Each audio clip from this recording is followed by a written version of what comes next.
Conhecer a história da catequese é fundamental para entender o que fazemos, para que fazemos e por quem vivemos.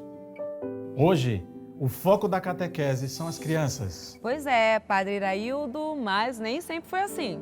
Você tem razão, Tatiana. Mas para entender isso, precisamos fazer uma longa viagem e voltar para a igreja primitiva. Deixa comigo, Padre.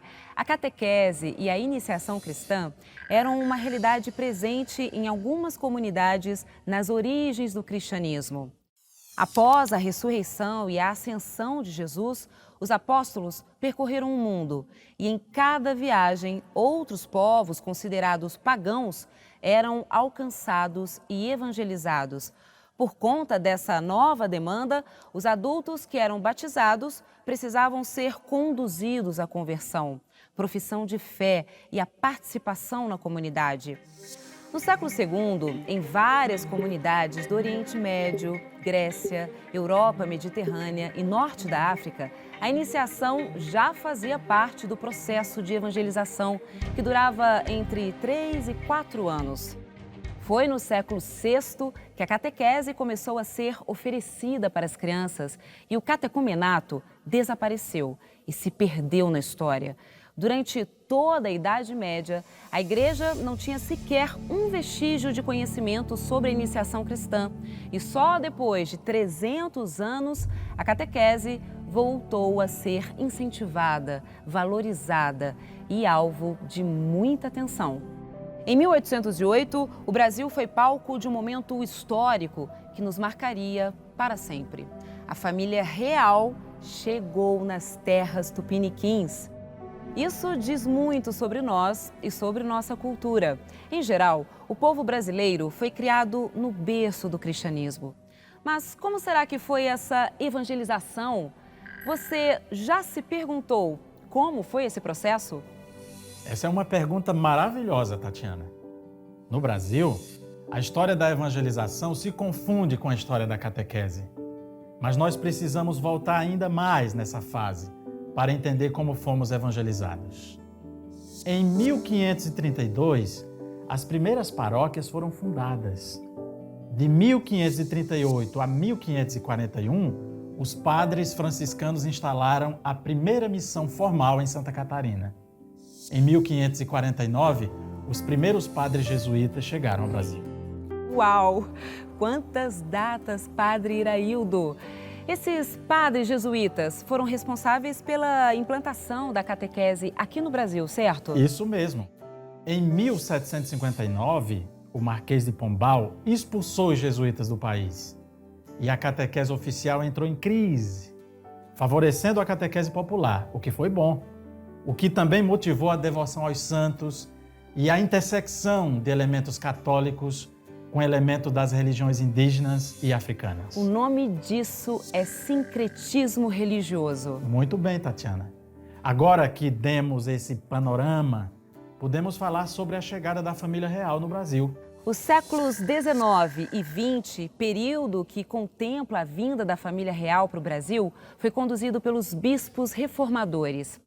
A catequese foi renovada, a pregação missionária mantinha e alimentava a fé dos cristãos. E o Concílio Vaticano II encerrou e, ao mesmo tempo, inaugurou um período muito especial. Era necessário fazer do período catequético mais do que um protocolo a ser cumprido. Começamos a falar de discipulado. Muitos catequistas, quando recebem o chamado e a missão de abraçar a iniciação das crianças nas comunidades de fé, se perguntam: como eu posso dar aula para essas crianças se não sou professora, pedagoga ou alguém da área de educação? Pode ser que essa dúvida já tenha passado pelo seu coração e ela é muito natural, mas saiba que esse medo não precisa ficar na sua mente. Seu papel como catequista é o de cuidar, discipular, amar as crianças com todo o coração e levá-las até Jesus. No período da catequese, você é responsável por permitir que eles tenham um encontro verdadeiro com o nosso Mestre e que a fé cristã seja plantada e cultivada em cada coração.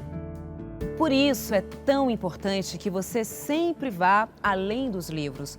Os materiais são importantíssimos para te auxiliar nessa caminhada, mas as crianças precisam de atividades que abracem o momento que vivem. A dica do Vamos Praticar desse vídeo é a mímica divina. Você vai precisar de várias imagens de passagens bíblicas de acordo com o número de catequizandos. Eles podem estar divididos em grupos, onde cada grupo que escolhe uma imagem precisa reproduzir aos outros. Quem conseguir descobrir é o próximo a fazer a mímica. Viu só como é simples?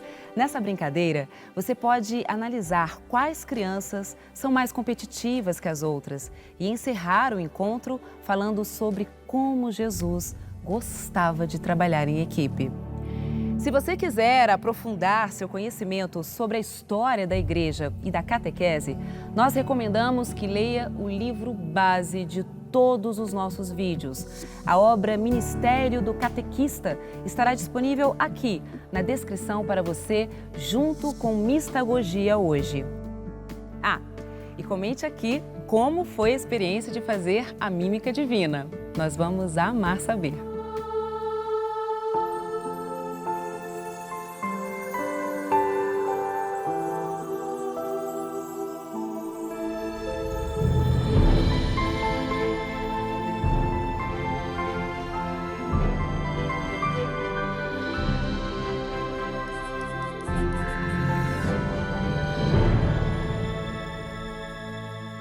Já havia passado 4 dias da morte de Lázaro. Marta e Maria, suas irmãs, não conseguiam entender por que Jesus não aparecia. Ele sabia que Lázaro estava doente e nem sequer visitou o amigo antes da sua morte. No momento em que não havia mais esperança, Jesus chegou. Ao ver seu amigo no túmulo, chorou e orou. No momento em que não havia mais esperança, Jesus chamou Lázaro para fora e aquele que já tinha morrido há 4 dias voltou a viver. É de Jesus a palavra final. O sim e o não, a vida e a morte. É dele a palavra final. Assim como nosso Mestre ressuscitou Lázaro, ele pode ressuscitar seus sonhos hoje. Tire-os do túmulo. Venha para fora. Existe uma vida nova para você.